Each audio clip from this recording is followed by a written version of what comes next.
Sudaralun, objek wisata Danau Belibis di pantai Pulau Saro, Singkil, Aceh Singkil, hancur dihajar ombak yang menyebabkan abrasi. Dahsyatnya hantaman ombak menyebabkan pohon cemara yang berada di tepi pantai bertumbangan. Akar pohon cemara pun tercabut dari tanah.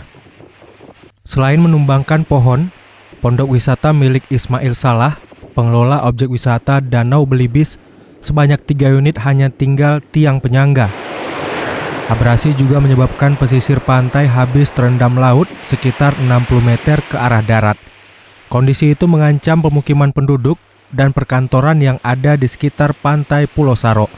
Ini untuk yang berikutnya, untuk kesekian kalinya, tadi pagi ini yang tumbang ini. Pondok yang kena abrasi ini udah berapa unit, Pak Haji? Tiga unit. Kejadian pohon tumbang ini udah berapa kali? Udah masuk, udah sering nggak kena, sudah 60 meter ini abrasinya ini. Artinya pantai ini sudah masuk ke daratan, sudah lebih kurang 60 meter. Dari Singkil, Dede Rusadi, Serambi On TV.